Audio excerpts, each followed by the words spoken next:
지난 시간에 우리가 8절과 9절 말씀, 교회 안에서 우리가 하나님의 영광을 드러내는 삶을 산다는 건 어떤 것인지 8절과 9절을 중심으로 우리가 생각을 해봤었습니다. 한 마음을 품고 어려운 처지에 있는 형제를 돌아보면서 함께 아파하고 함께 즐거워하고 이런 진정한 사랑의 열매를 맺어나가는 삶, 그게 바로 교회 안에서 하나님의 영광을 드러내는 삶이라고 했습니다. 때로 우리가 완벽하지 못하니 서로에게 아픔을 줄 때도 있겠죠. 우리의 어리석음과 연약함이 드러날 때도 있을 것입니다. 우리가 서로에게 하지 말아야 될 그런 악을 행할 때도 있겠죠. 그럴 때 악을 악으로 갚지 말고 도리어 축복함으로써 보복의 고리를 끊어내고 다시 긍휼과 용서와 사랑의 길을 걸어가는, 그것이 바로 교회 안에서 하나님의 영광을 드러내는 삶이라고 했습니다. 이게 쉽지만은 않지만 우리 교회가 걸어가야 할 모습이라고 우리가 살펴봤습니다. 오늘 10절과 12절 말씀도 8절과 9절에 연결되는 말씀으로 이걸 보강하는 말씀이라고 보시면 됩니다. 보강하는 말씀. 그러니까 교회 안에서 하나님의 영광을 드러내는 그런 삶이 어떤 것인지를 좀 더 부연하고 보강하는데, 이대로 하면 우리의 영혼에 평안하고 만족을 누리게 된다는 겁니다. 그렇게 연결하면서 한번 10절을 먼저 보시면요. 그러므로 생명을 사랑하고 좋은 날 보기를 원하는 자는 혀를 금하여 악한 말을 그치며 그 입술로 거짓을 말하지 말고 라고 먼저 혀에 대한 그런 권면을 하고 있습니다. 교회 안에서 하나님의 영광을 드러내는 구체적인 방법으로 혀에 대한 그런 주의를 주고 있는 것입니다. 이 10절은 시편 34편 다윗의 시를 인용하는 것으로 정말 생명을 사랑하는 자, 또 평안과 만족을 얻기 원하는 자는 무엇보다도 이 말을 조심해야 된다는 것을 이렇게 권면하고 있는 것입니다. 혀를 금하고 악한 말을 그치고 거짓을 말하지 말고 아름답고 지혜로운 말로 공동체를 세워나가야 한다. 관계를 세워나가야 한다라는 걸 말씀하고 있습니다. 이게 왜 그렇게 중요한가? 우리는 모두 말에 허물이 많기 때문에 그렇습니다. 야고보서도 보게 되면 혀는 능히 길들일 사람이 없다고 말씀합니다. 능히 길들일 수 있는 사람이 없다는 겁니다. 그래서 혀는 쉬지 않고 죽이는 독이 가득한 곳이 바로 혀라고 야고보서는 말씀하고 있습니다. 우리는 모두 혀를 능히 길들이지 못합니다. 우리는 길들이지 못한 가운데서 우리가 말을 함으로써, 부주의한 말을 함으로써, 때로는 상대방의 마음을 아프게 하는 그런 말을 함으로써 우리는 독을 이렇게 내뿜을 때가 있죠. 우리는 능히 혀를 길들이지 못하고 길들이지 못한 가운데서 이런 아픔을 주는 말을 하고 관계를 깨뜨리는 말을 하게 되고, 그러면 어떻게 됩니까? 관계가 깨어지면 우리 영혼이 평안할 수가 없죠. 우리가 참 좋다 이렇게 만족할 수 없는 것입니다. 오히려 우리의 삶은 분쟁 속에서 갈등하고 마음을 졸이고 미워하고 미움받는, 평안이 없는 그런 삶이 되는 것이죠. 성도 여러분, 여기서 악한 말이라고 하는 것은 악한 마음에서 비롯되는 말이죠. 다르게 표현하자면 타락한 본성에서 나오는 말을 의미합니다. 우리가 은혜 가운데 충만하지 못하면 우리의 말이 은혜에서 벗어난 말을 하기가 쉽습니다. 우리가 은혜 가운데 충만하지 못하면 우리의 마음이 점점 황무해지고, 그런 가운데서 우리의 말이 거칠고 또 상대방을 해치는 말을 하기가 쉬운 것입니다. 거기서 우리는 존중이 결여된 말을 하기도 하고, 무시하는 말을 하기도 하고, 상대방을 우리가 아프게 하는 그런 말을 하기도 하죠. 그런 말을 그치는 것, 그게 바로 교회 가운데서 하나님의 영광을 드러내는 삶의 모습이고, 그게 진정한 하나님의 평안을 누리는, 우리의 영혼이 평안을 누리고 만족을 누리는 삶이 된다는 것입니다. 성도님들이 이제 말이라는 걸 늘 우리가 하잖아요. 근데 뭔가 불평의 말이나 누군가를 이렇게 참 흠에 대한 말을 하면 마음이 어떻습니까? 잠시는 뭔가 시원하다고 느낄 수도 있습니다. 하지만 이내 시원함이 아니라 뭔가 좀 공허한 그런 마음이 되는 것이죠. 그러니까 말을 해도 사실 그게 우리의 마음에 시원함이 되지 못합니다. 도리어 더 험한 말, 더 심한 말, 더 흠이 되는 말을 계속 해야만 마음이 시원한 상태가 되게 되는, 그러니까 점점 우리의 마음이 황무해지고 거칠어지는 것이죠. 우리가 그런 말을 그치는 것, 그게 바로 생명을 사랑하고 좋은 날 보기를 원하는 자는 그렇게 혀를 주의하는 삶을 살아야 한다는 것입니다. 또 거짓을 말하지 말라고 말씀하고 있습니다. 거짓은 관계를 깨뜨리는 말입니다. 신뢰를 깨뜨리는 말입니다. 신뢰할 수 없는 사람과는 동행하기가 어렵습니다. 겉모습은 동행할 수 있지만 마음을 터놓는 그런 신뢰관계를 쌓기가 어렵습니다. 언제 나를 속일지 모르고, 언제 나에게 또 아픈 말을 할지도 모르고, 나에 대해서 흠을 얘기할지도 모르고, 만약 이런 신뢰할 수 없는 관계라면 우리가 진정한 동행을 하기가 어렵게 되죠. 그러므로 거짓은 관계를 깨뜨립니다. 하지만 정말 영혼의 평안과 만족을 원한다면 우리가 그런 거짓의 말을 해서는 안 되는 것이죠. 성도 여러분, 우리가 신앙의 아름다운 말은 어떤 것인가? 내가 가정에서 써야 할 말은 어떤 말인가? 때로 우리가 참 이게 타락한 본성으로 분을 이기지 못하고, 때로는 참 마음에 이런 상한 것들을 그대로 이렇게 여과 없이 말을 함으로써 관계를 불편하게 하는 그런 경우가 있잖아요.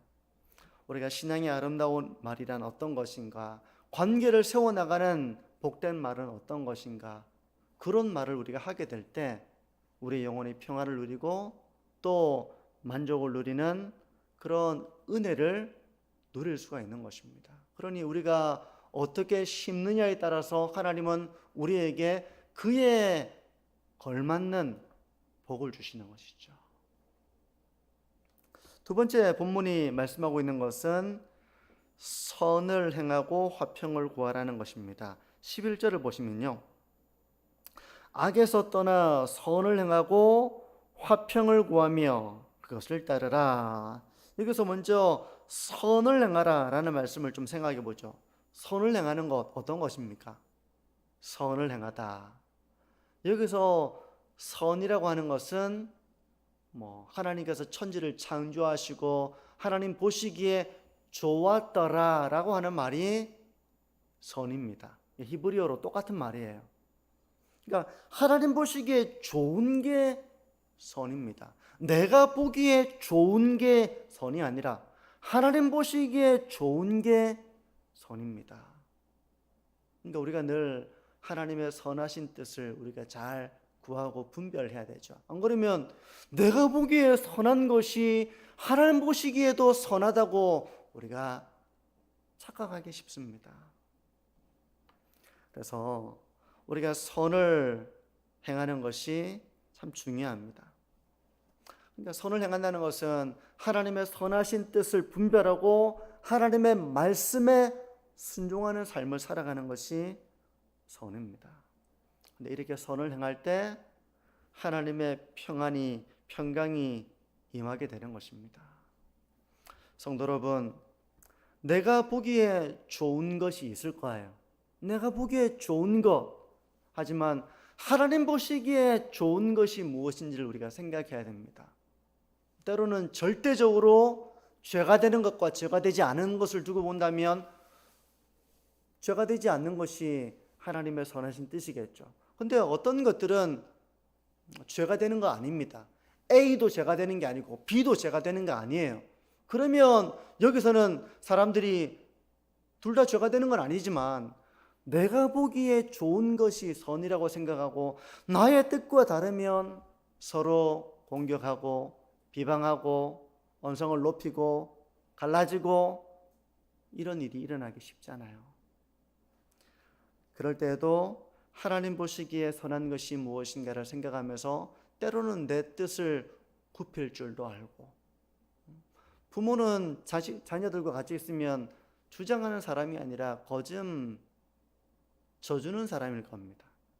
져주는 사람일 거예요. 부모는 죄가 되는 것이 아니라면 부모도 가고 싶은 것이 있고 자녀도 가고 싶은 것이 있으면 부모는 아마 거즘 자녀들 뜻대로 해줄 겁니다. 우리가 공동체 가운데서 무엇이 하나님의 선하신 뜻인가를 잘 분별해서 행할 때 우리의 영혼의 평안과 만족을 누리게 되는 것입니다. 끝으로 한 가지 더 화평에 대해서 명령하고 있습니다. 선을 행하고 화평을 구하라 이렇게 말씀하고 있습니다. 화평은 화목, 평화 이런 말이죠. 그러니까 그 갈등과 전쟁과 분쟁 이런 것들이 이제 없는 상태가 바로 화평입니다. 화목입니다. 평화입니다. 우리는 모두 화평을 구합니다. 집에서 아무도 집에 들어가서 전쟁하고 싶지 않고 교회 와서 전쟁하고 싶은 사람은 없어요. 우리는 모두 화목한 가정이 되기를 모두 다 바랍니다. 우리 교회가 평안하고 화목하기를 모두 다 바랍니다. 그걸 바라지 않는 사람은 없을 겁니다. 근데 왜 많은 가정들이 화평을 이루지 못하고 심지어 이 세상은 두말할 것도 없고 교회 가운데서 화평을 이루지 못하는 일은 뭐 때문일까요? 왜 우리는 화평하기를 원하지만 화평하지 못하는 것입니까? 관계 속에서 우리는 때로 서로의 연약함으로 인해서 관계가 깨어지고 화목이 깨어질 때가 참 많이 있습니다. 우리가 온전하면 내가 온전해도 사실은 갈등이 일어날 수 있는 거잖아요. 내가 운전 똑바로 해도 다른 사람이 중앙선 침범해가지고 부딪히면 나는 운전 똑바로 하고 있어도 사고가 날 수 있는 것처럼, 내가 온전해도 갈등이 일어날 수 있는 것처럼 내가 온전하지 못한 가운데 또 갈등이 일어날 수도 있는 것이잖아요. 우리는 화목하기를 원하지만 우리는 다 불완전하고 부족하고, 또 때로는 내가 바르게 살려고 해도 다른 사람이 중앙성을 침범해 오는 것처럼 그런 문제 속에서 우리가 갈등을 겪을 때가 참 많이 있습니다. 그런 때에도 성도는 화평을 구하라는 것입니다. 화평을 구하라는 것입니다. 그러니까 이건 우리가 어떤 다툴 것이냐, 화평의 길을 걸어야 할 것이냐, 우리가 이렇게 선택해야 될 때 우리는 다툼의 길이 아니라 화평을 구하라는 것입니다. 가정에서도 이런 일이 많이 일어나겠죠. 한번 다투어야 될까? 화평을 구해야 될까? 교회에서도 그럴 수 있겠죠. 내가 다투어야 될까? 화평의 길을 걸어가야 될까? 화평을 구하라는 것입니다. 로마서 12장에도 할 수 있거든 너희로서는 모든 사람과 더불어 화목하라. 모든 사람과 더불어 화목하라. 우리가 좋은 사람과 화목하는 것은 어렵지 않습니다. 그럼 뭐가 어렵습니까? 하나도 안 어려워요. 좋은 사람과 만나면 너무 기분 좋고 또 만나고 싶고 교제하고 싶고 좋죠. 그런데 우리가 사회를 보면 너무 좋은 사람, 만나고 싶은 사람, 이런 사람이 있는가 하면 그렇지 못한 사람도 있거든요. 하지만 좋은 사람과 화목하고 좋지 못한 사람은 다투어라, 이게 아니라 할 수 있거든 모든 사람과 화목하라. 화평을 구하라 라고 하는 것은 모든 사람과 화평을 구하는 삶의 길을 걸어가라는 것입니다. 우리에게 인내와 참음이 필요한 것이죠. 많은 부분 사랑은 오래 참는 것이라고 말씀하잖아요. 사랑할 만하기 때문에 사랑한다. 누구나 할 수 있을 겁니다. 근데 오래 참고 한 번 참고 두 번 참고 또 참고 그렇게 하는 것이 바로 우리가 나타내야 될 사랑입니다. 또 그런 어떤 연약한 사람을 볼 때 우리는 참 정죄하기 쉽죠. 하지만 그런 사람을 불쌍히 여기는 마음을 우리가 또 가져야 합니다. 왜 저런 생각을 가지게 되었을까? 왜 저런 모습이 되었을까를 우리가 생각하면서 헤아려 보는 것이죠. 그러면 미움과 갈등과 분쟁의 대상이 아니라 이런 일 때문에 그럴 수도 있겠구나 라고 그 영혼을 긍휼히 여길 수 있는 마음을 가지게 되는 것입니다. 화평을 구하는 곳에는 바로 이런 참고 헤아리고 불쌍히 여기고 그러면서 우리가 화평을 구하는 삶의 길을 걸어가는 것입니다. 성도 여러분, 영혼의 평안과 만족을 우리는 모두 원할 겁니다. 교회 와가지고 우리 영혼이 평안하고 참된 만족을 누리기를 우리 모두 원하죠. 그렇게 하기 위해서 우리가 오늘 걸어가야 할 신앙의 길을 혀에 대한 주의를 주고 있습니다. 우리가 말하는 거 정말 지혜롭고 하나님의 뜻에 합당한 그런 말을 해야 한다는 것이죠. 그리고 선을 행해야 한다는 것입니다. 내가 보기에 좋은 것이 아니라 하나님 보시기에 좋은 것을 따르고 순종하는 것이 선입니다. 그리고 화평을 구하는 것입니다. 나랑 잘 맞는 사람과만 함께 하려고 그러고 나랑 잘 안 맞는 사람과는 담을 쌓고 이거는 세상은 그렇게 하죠. 하지만 교회는 나랑 잘 맞는 사람과도 감사하게 잘 지내야 되지만 나랑 잘 맞지 않는 사람과도 화평을 구하는 삶의 길을 걸어가는 것, 그게 바로 정말 신앙의 성숙을 이루어 나가는 삶의 여정입니다. 성도 여러분, 영혼의 평안과 우리가 만족을 원한다면 우리가 이런 지혜로운 삶의 길, 하나님의 말씀에 순종함으로써 이런 신앙의 길을 우리가 걸어가야 됩니다. 늘 말로는 아픔을 주는 말, 상처를 주는 말 하면서 영혼을 사랑할 수 있게 해달라, 우리가 평안하게 해달라, 우리가 화평을 이룰 수 있게 해달라. 그런데 나는 화평을 깨뜨리는 말을 할 수도 있잖아요. 선을 행하라고 그러는데 하나님의 보시기에 선한 것을 우리가 행해야 되는데 자기 속에 옳은 걸 행하면서 우리가 이렇게 신앙의 길을 걸어갈 수도 있습니다. 성도 여러분, 사랑과 화평의 공동체를 세워나가기 위해서 우리가 하나님의 말씀을 잘 분별하고 하나님 말씀에 순종함으로써 주님이 기뻐하시는 교회, 하나님이 흐뭇하게 바라보시는 그런 가정, 또 그런 신앙의 성숙한 열매를 맺어 나가시는 저와 모든 성도님들이 되시기를 축복합니다.